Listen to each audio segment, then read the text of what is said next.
I'm not that young. I'm 42, and I was just looking through my past notes in the last few years. The last time I spoke here was about, I think it was 2011, so it's quite a while back.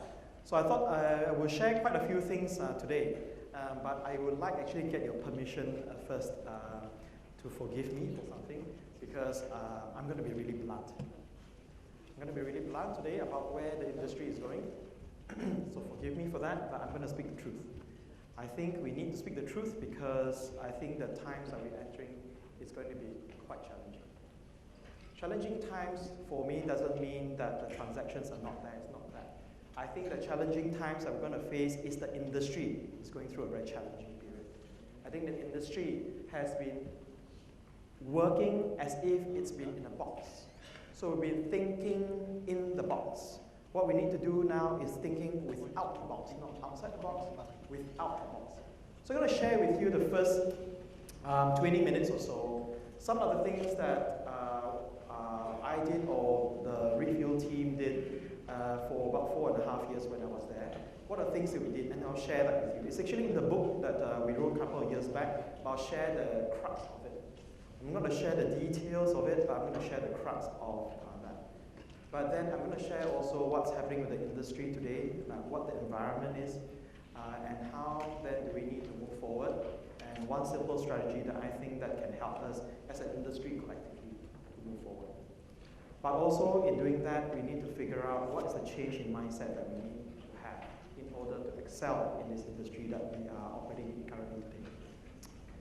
It's 9 a.m. on a Saturday morning. I know it's challenging and it's the second day. I need to get a little bit of energy from you. I need to understand that for yourselves that we are here as industry players, as friends, and as colleagues, that we're able to work together. That is not a matter of competition, but it's a matter of collaboration working together. The challenge that we have is actually with the consumer market out there. It is not between us as agencies or between portals or whatever it may be. It's just a collective effort that we need to work together. So can I get, number one, your forgiveness for going to be really blunt. You can be really critical of me later on in the last 15 minutes. You can ask any question you want as to why I said some things that I said. And if there's no questions, that means I haven't offended anyone, which means I haven't done my job. But number two is I need to get energy from you to understand that we're working as an industry together. Right? So my thoughts are always, my heart is for the industry, not for any ultimate purpose but. Can I get agreement for that? Those two things? Yes? Okay. And with age 42, sometimes I may forget, so I have got to have a slip of paper, just in case. Okay, number one, KPI. So these are some 5 strategies that we use in, I think in most businesses, but we apply that to real estate agency business, is the word KPI. It's such a scary word. It's a key performance index. People always think, oh, I'm going to be measured. But actually measurement is really good. Measurement just tells us how well we are doing or how much more improvement we need. It's not to put people down. So what we did at that time in Refuel, when we talk about KPIs, is, you don't kid me, I don't kid you, right? Why are we here in this industry? Can someone tell me? Why are we here in this industry? It's not for bonding, right? It's not for bonding, right? Why are we here in this industry? Why are we here? Right. Get it clear. We are here to make money. We are here to make money. We are here to be highly profitable. The challenge comes is, what then do we do with profit? The challenge comes is, what do we do with profit? But there's nothing wrong being highly, highly profitable. Making lots of money. There's no evil in money. It's what we use the money for. That's the challenge. Okay. So KPI, what we used to do in the past is measure everything. We measured our top 50 people, how much they make. We measured how many people make 500,000 or more. We measured how many people make 400,000 or more. How many people make 250,000 or more. How many people make 100,000 or more. We also measured what is the average performance for every negotiator that we have. It is very important to do that because it's a responsibility of any real estate business and any business owner. The one thing you can do for the people who come into the industry is make sure that they make money. Otherwise, as leaders, we haven't done our job at all. More importantly, is people who have made money, we need to make sure that they improve every year. It is our job to make sure that they do that. Yes, we can say that they're not paid employees, but the fact that they park themselves with you means that they have trust that you can help them move themselves to another level. So it is the responsibility of business leader to always look at measurements and KPI. So what we did was, there came a lot of protests. We publicly displayed what our top teams were making. We publicly display what our businesses were doing. We publicly tell what our agencies were doing. Why?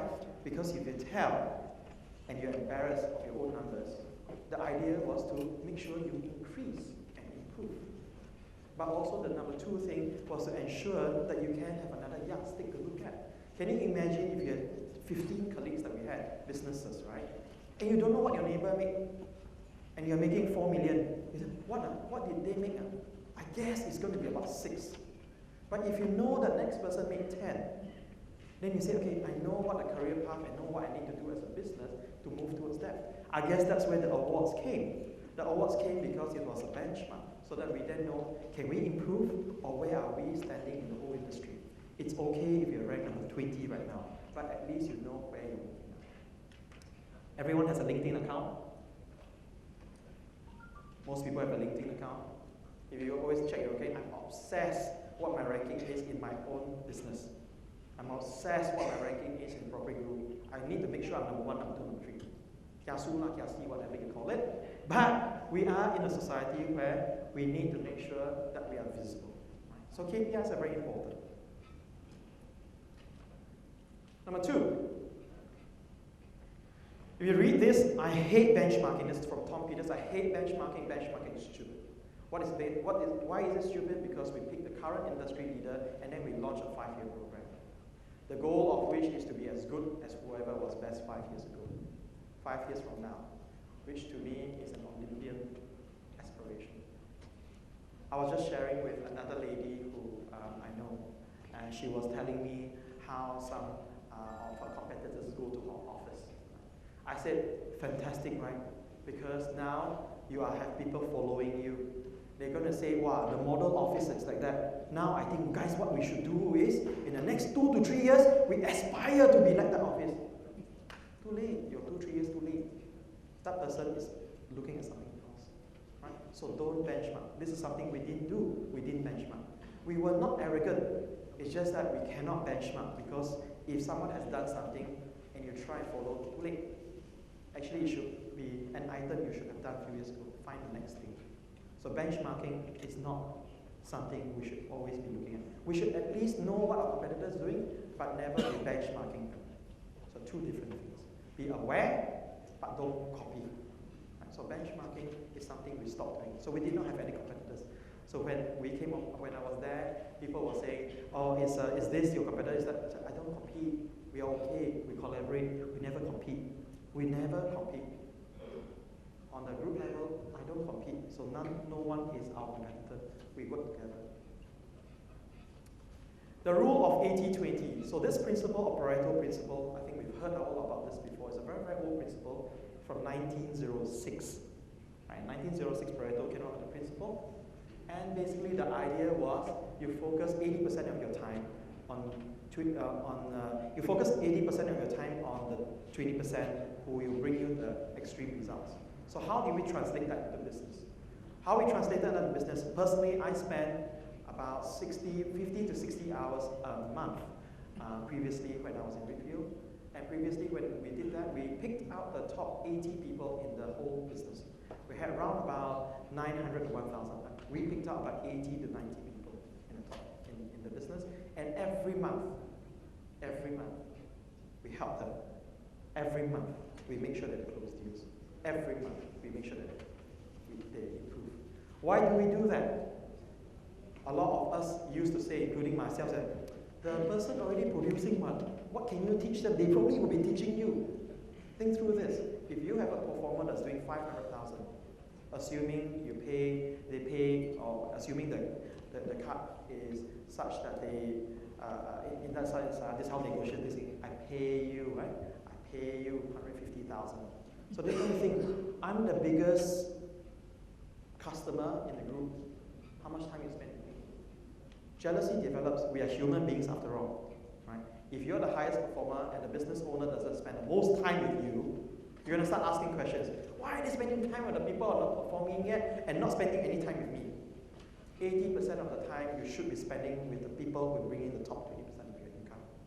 And quite interestingly, just before I left, we had about close to 1,000 people. The top 20% was bringing 76% of our income. So what do? We should spend 80% of the time with 200 people only. We don't need to spend 80% of the time with all 800. Do we not care about 800 people? Of course we care. But we care more for the 20% because they still stick with us. They stick with us and say we have confidence in the brand.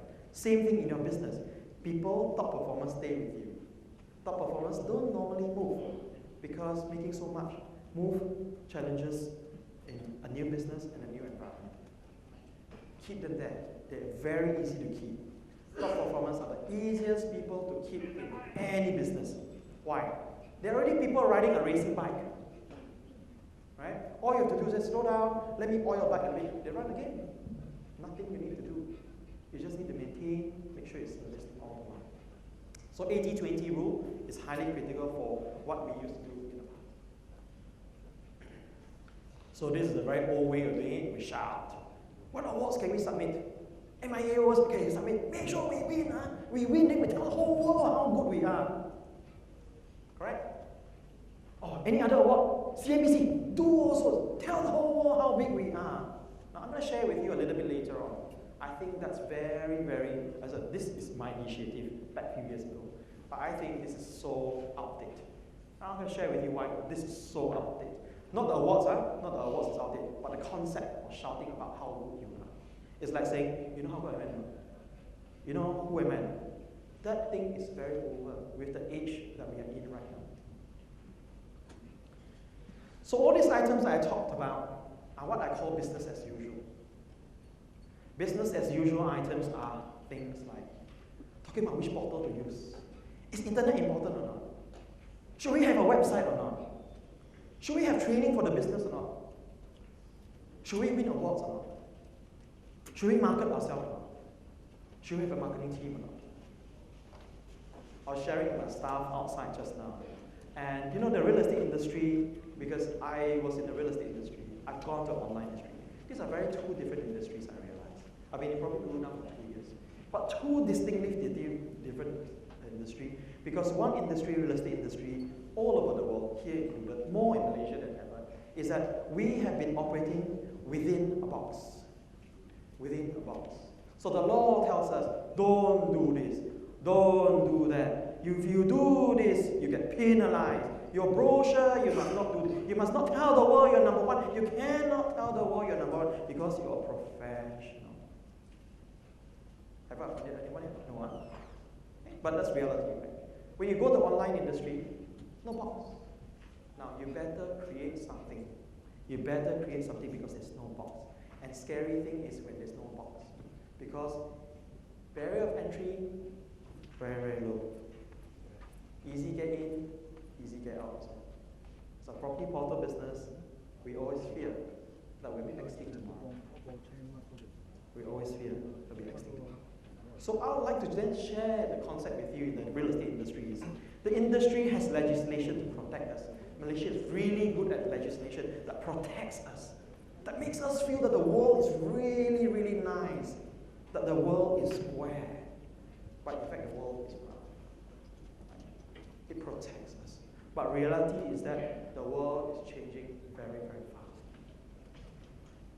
Business as usual are items that we should not be talking about anymore.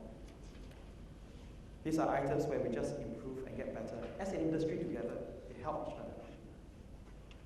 So the world today, I share some statistics with you. What's the population of Malaysia right now? We know, right? 30 million.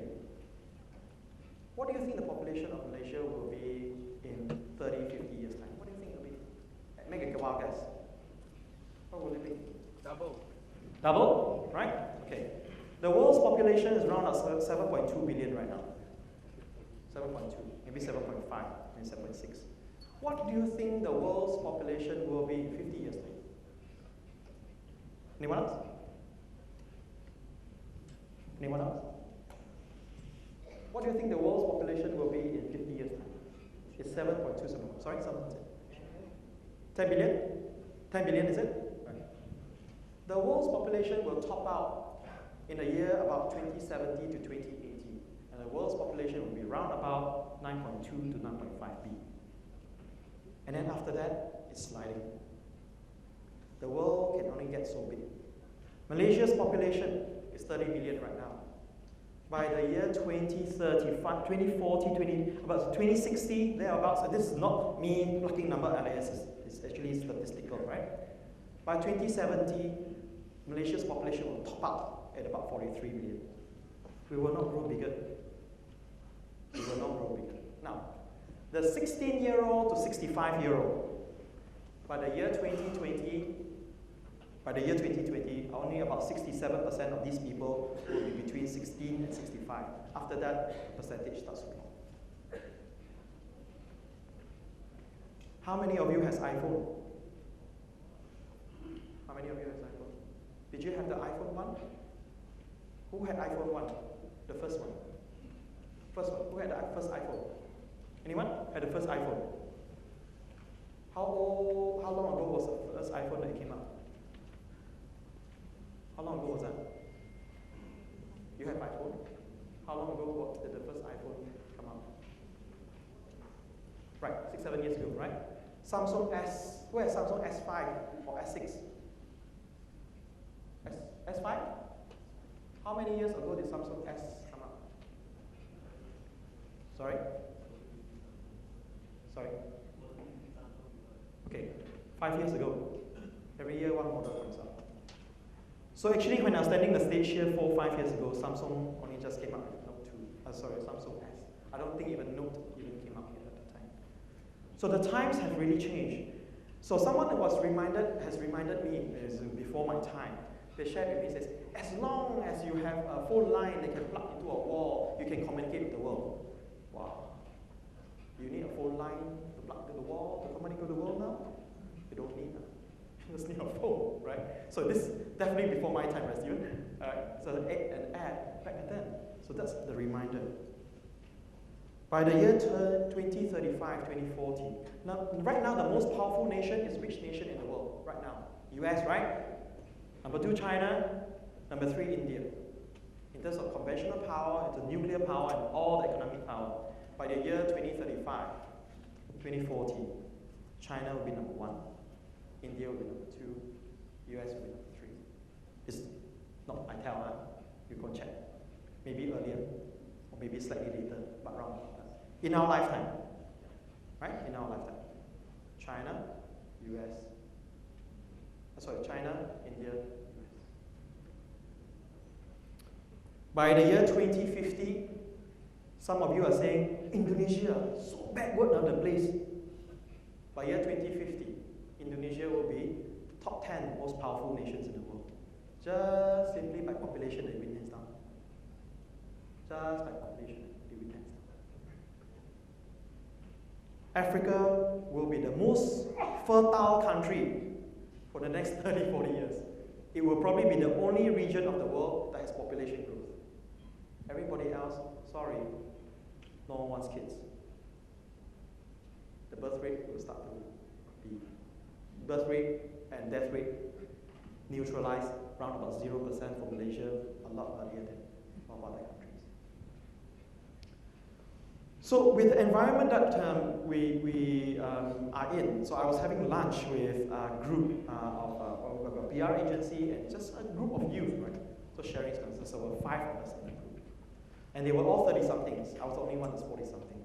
So I asked them, I said, has the world changed? I said, I think so. I said, any of you want to buy bungalow? I said, why do we need a bungalow? I said, okay. How many of you married? No sound, I said, me. I'm married. 30-somethings, huh? I'm the only one married.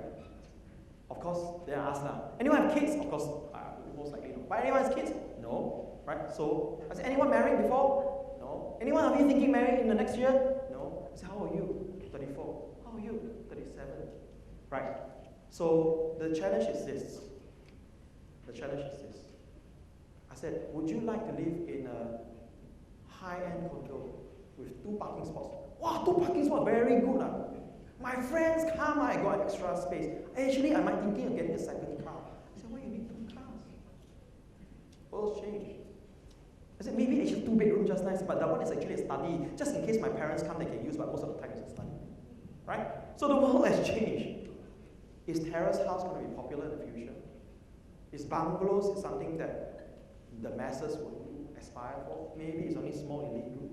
So when we look at our portal and look at the search, in terms of the types of properties people look at, right? It's terrace house, it's condo, but bungalows and semis have been on the decline. It has been on the decline.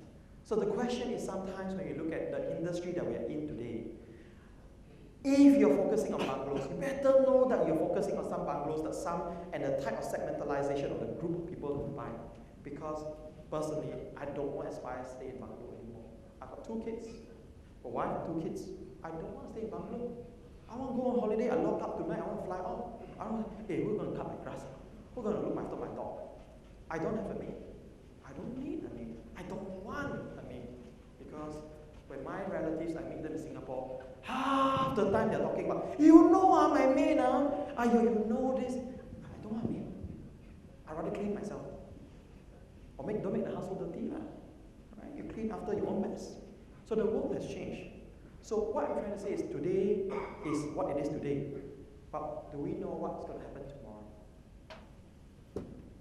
So I spent the last 3.5 years working and studying. Not studying because I like to study, but I felt that it was really, really important for us to understand what the future holds.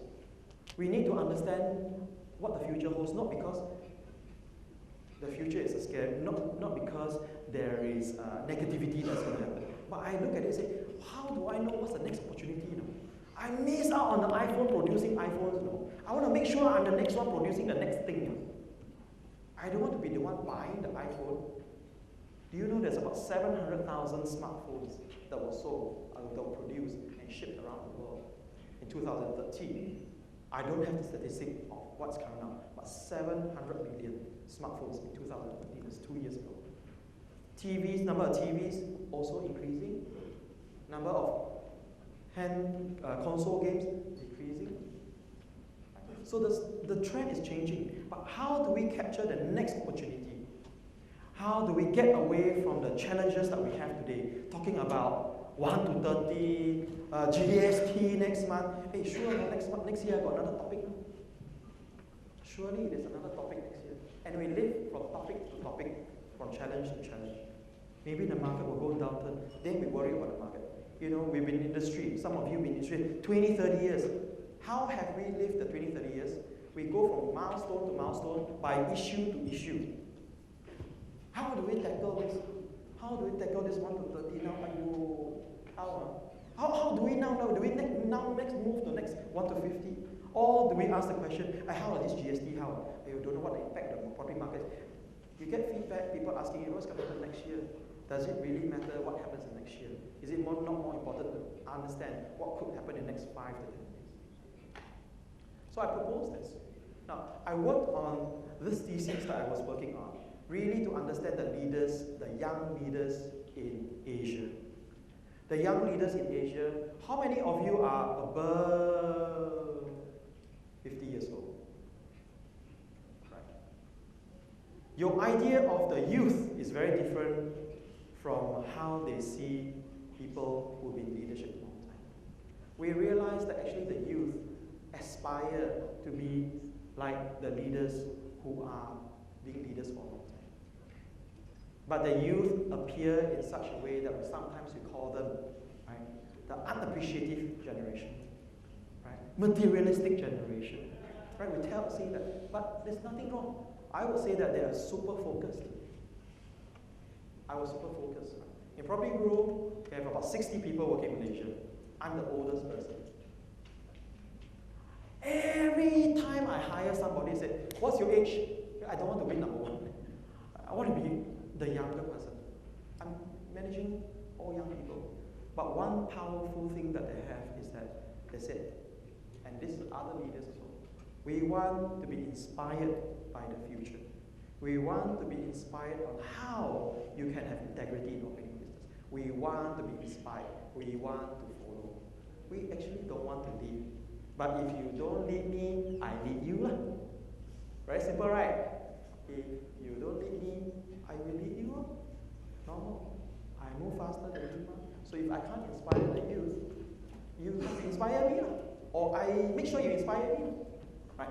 So inspirational, inspiring the youth, or inspiring the leaders moving on in the future is highly critical for us as an industry together. Inspiring the consumer market that we are actually negotiators and agents of high integrity and actually moving a very progressive industry is very important. So inspirational is number one. Number two, we need to be very decisive. We need to be super decisive. Don't say, I come back to you tomorrow. The youth of today expect when they ask you, you already have an answer. So you better anticipate. You better have thought about, boss, what is my increment? They expect the answer, and they expect an answer not by next week, by tonight, latest. You tell them tonight, you better give them by 4 o'clock, right? Expectation. So what we're saying is this, consumers are similar. If you tell them, I let you know when the owner calls me back now. Okay, I try to make it. It's an industry. The industry is such that we are not decisive. We drag. I have an agent right now, right? Someone was me. I have an agent right now who's helping me. I demand feedback. I demand feedback. If not, I detach. I disengage. That's how consumers, remember 16 to 65, that group of people is 67% of the population.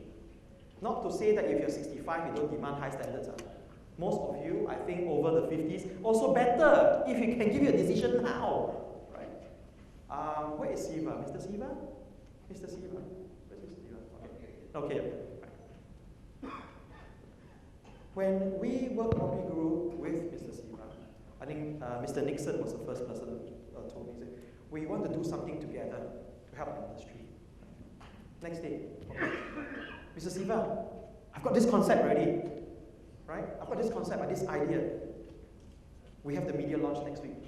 Oh, hey, give me the item first. We launch a program, and we launch an industry program. Media launch, product sorted out. Launch, 5 days. Approval, 5 days. We were still getting approval the morning. You don't know. We were still getting approval the morning before the media launch. Because that's the way the youth works. The youth of today says, oh boss, you're very slow with making decision. I also learned from that, right? I put a deadline for you. I call the media already, everybody. Coming already at 12 o'clock. Hey, we're not sure, no, 9 a.m. No. Hey, still not sure whether we want to do this program. Okay, no problem. I call the media, tell them it's off. I tell MIA president it's off. Hey, you don't leave us a choice. Hey, you want to move, you move fast. Or else don't talk about it. Right? Decisive, very fast, very clear. So what if you're doing a mistake? In real estate, no life and death one. The best thing about us is we're not operating one. It's not life and death. Right? Not life and death. Be decisive. I think the most important thing is we need to be future-centered. We need to understand the environment in 15 to 20 years' time. I'm going to share a little bit more with you on that. And this is not abstract science. I mean, this is something that we need to work together as an industry. It's a very complicated thing. No, it's actually very simple. Just we like to make it very complicated. Right? It's actually very simple. Number one thing, you just need to understand what are the things that will impact our industry. The social factors, the technological factors, the economic factors, the environmental factors, the political factors. What are the things that could affect our industry? We don't talk about this. We don't talk about this as an industry. But this thing does not need to be owned by anyone. It's owned by the whole industry. The more we talk about it, the more we understand where the opportunities are. Then after that, once we understand what the challenges may be, we keep on tracking it. We keep on tracking it so that we understand where the opportunities might be. So I share this with you. This is what happened with a media group in Canada, Media 2020. So they wanted to explore what the media industry was going to be like. This was done in year 2010. They wanted to understand what the media industry will be like in 2020. And this is really credible, right? They got the government agencies involved, they got KPMG involved, big guys. You can check it online. It's 2020 mediafuture.ca. It's there. It's open source. They share everything with you. They share how it's done. If you can't find the link, ask me. Because I think the current trend that we are in right now is we need to do this as an industry. Nobody owns this. But what they decided is there's 4 types of futures. You heard about this discussion on the online right now and in the US about this net neutrality. How many of you have heard about that? Net neutrality. How many of you heard net neutrality? Right? So the concept basically is that should the internet be available for everyone? Or should the internet be only available for people who can afford to pay? So the founder of World Wide Web says that actually the intention of the World Wide Web initially is so that everyone has access to it regardless of social status or economic status. Right? So one of the scenarios in there was that the world will move into a world where internet is free. How would the world look like if the internet was free? One scenario. How would it look like if the internet was clamped down, like what's happening in China, in Cuba, right? And to some extent, a bit like Malaysia, is somewhere in the middle. Purposely, our 3G network was very slow. Purposely, you know. But I got an option for you. You pay more, can be 4G. You pay more, can be faster. Purposely slow down, right?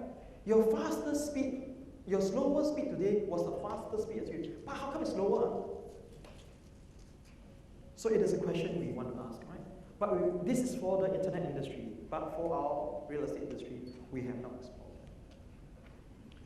So I share this, I think there's some mindset changes that we need to change over the next few years in moving forward. And we need to change quite fast. And some of these things are quite simplistic things, but I thought I'll just share it. So remember the concept we talked about as business as usual, meaning that something we do, don't talk about it anymore. Don't want to talk about whether portal is useful or not. Don't want to talk about internet is useful or not. Don't want to talk about smartphone, whether it's real or not. Don't want to talk about whether, at the end of the day, whether we'll die or not. We will die, right? Certainty, okay? Right? We now want to focus on the thing that makes a difference. The thing that makes a difference. 80-20 rule is business as usual. 80-20 rule is something that you must already be doing. But you want to excel, you have to go to do 95-5. It's not a loan scheme, 95-5, right? Focus 5%, understand what is that 5% of the thing that you can impact to make 95% difference. There is 1 or 2 things. Now, it is not what you call a priority. A priority means what? How many things? A priority means 1 thing. A priority is not 3 things or 4 things. Priority means 1 thing. What is the 1 thing you need to do today to make sure that your business gets to a different level? Don't talk about the internet and I already said business as usual. Every business has its unique advantage. Every business has its unique advantage. Every leader is unique in its own way. Every leader has its own strength. You just need to find what is yours. The 5%. Do that 1 thing that will make a huge difference in your business. Alice in Wonderland. Everyone knows Alice in Wonderland. Anyone knows the Cheshire Cat story? My staff knows. But anyone knows the Cheshire Cat story? Yes? No? Yes. So Alice was in Wonderland. She gets to somewhere in the middle, crossroad. And so one day Alice was asking the Cheshire Cat, was in the tree. Was asking the cat, which road do I take? She asked. The cat said, where do you want to go? Alice said, I don't know. Doesn't matter then. Doesn't matter which route you take. You don't know where you're going. The story of this is this. I think in industry, in most industries, especially in the real estate industry, sometimes we don't know where we're going. Sometimes we don't know where we're going. It's like, okay, then we try this road, then we try that road, then we also try that road. I see that you try 3 roads, you hit one, but you don't know where you're going. So the question I ask a lot of people, even in the internet industry, say, hey, I always ask people around, where do you want to go? What do you mean? I want to hit revenue. No, that's just a KPI. Where do you want to go? I want to have a Wisma. No, that's just a measurement. Where do you want to go? What do you want to be? Right? Where do you want to be? Thanks, Chris. Where do you want to go? We don't know. If we don't know, we don't know how to get there. That's where the industry needs to come together. It cannot be a selfish thing that it belongs to this group or this group. We have a bigger challenge at hand. Not Malaysian challenge and ASEAN challenge. We need to know where we're going. Okay, Malaysians, very good at being nice people.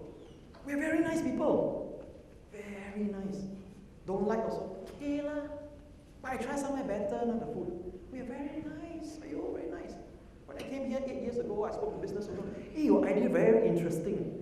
So for me, coming from Western background, wow, this one sure can close already. Actually, it means like, I don't want to take your call again. We're being nice, no? Right? So I looked up and said, what is the definition of kindness and what is the definition of being nice? What I'm proposing is, we need to be kind. We need to be kind. We don't need to be nice. Definition of kindness. Of a good or benevolent nature or disposition, desiring to help others. That's being kind, right? Not someone fall on the ground, so you help. But Malaysians are very kind also. But we are too nice. So definition of nice, 2050 to 1300. That's definition of nice as it started. I was shocked, so I thought I'd better share. Right? Hey, so nice are you? Are you also nice? Are you now? Don't say I'm nice because I'm stupid. I'm foolish. I'm silly. I'm simple. I'm ignorant. I'm incapable. Be kind. That's why I thought today I'll be kind. Right? But I won't be nice. But important that we know. Okay? Nice and kind.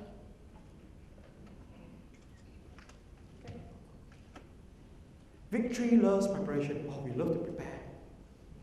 Can you imagine when iPhone was built? iPhone was built. Wow, look at this mobile phone. Not perfect yet. Cannot launch. Cannot. Not perfect yet. I want to be like iPhone 6.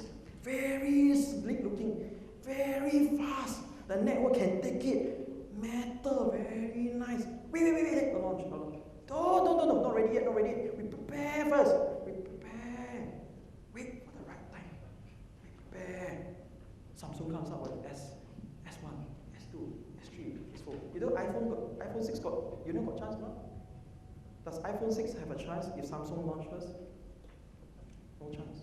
iPhone would not exist today. So 60 is the new 100. Don't wait until the whole thing is ready. Oh, very nice. Huh? I think this business plan, sure, run.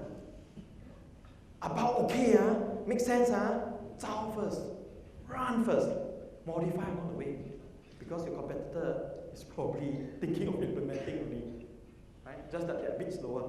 60 is the new 100. Don't wait for the thing to be perfect. About okay, we run. When we did a campaign with MIA, to help the industry, actually not perfect. I think not even 60 is 100. 20 is the 100. Run first. Improve along the way. Not happy. Improve along the way. Improve along the way. But having the mindset of improving along the way. Right? But first mover advantage. We're not banging the chest, the hands on our chest. We're not saying that. But we're just sharing. If you have a great concept that you want to launch, do it first. Work it out later. Work out the intrigue details later. 60 to 100.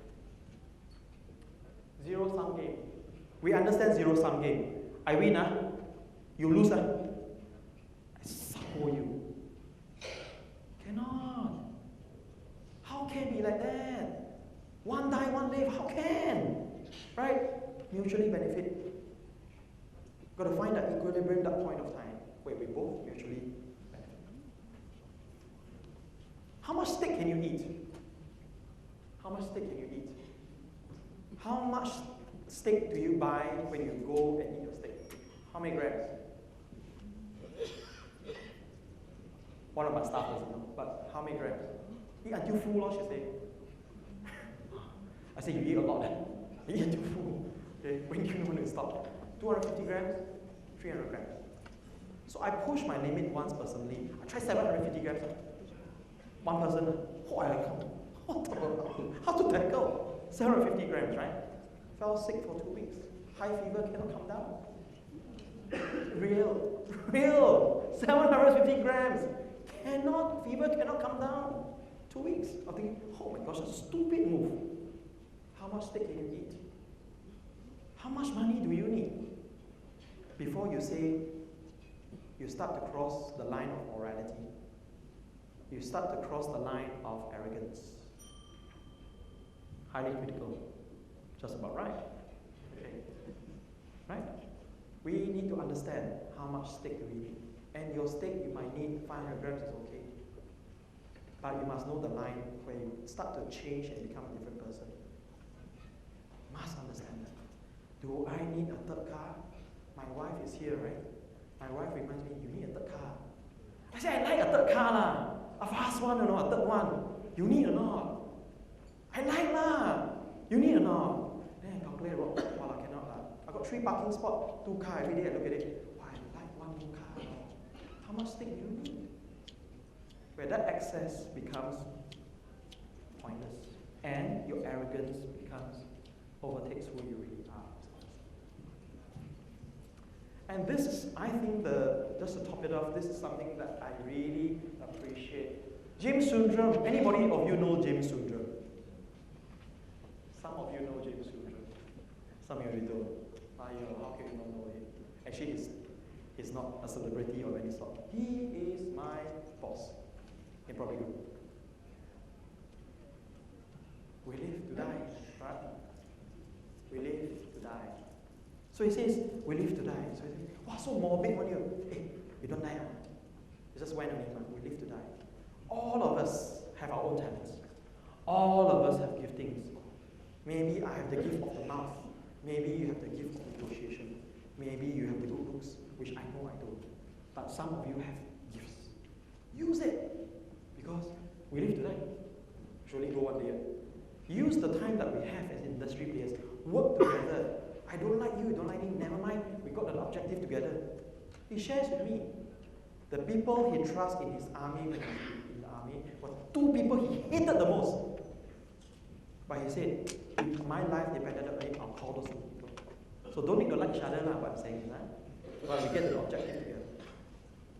So today is tomorrow. Today is tomorrow.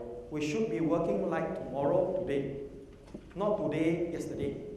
So someone was sharing me, so what happens to yesterday? God, I don't care. Today, we need to work like tomorrow. Refine a bit. Today is understanding tomorrow today. Should I get a story? We don't know where we're going. Then, which road we take? Don't matter, ma. You take your road, I take my road. But collectively as an industry, I hope, ladies and gentlemen, I've taken up enough of your time. I hope that there is an opportunity for us to work together. Now, some of us here are really big shots. I'm nobody, right? But hopefully we can share our aspirations together. Hopefully we can share our inspiration and perhaps make the real estate industry a much better place to be in. Or how can we impact the consumer market? Change Malaysia as it is, change ASEAN as it is, rather than complaining, wow, good or how bad our government is. I hope that perhaps one day we can work together and perhaps one day we can just share, have a tea session together and inspire each other because all of us are different individuals with different gifts. Thank you very much.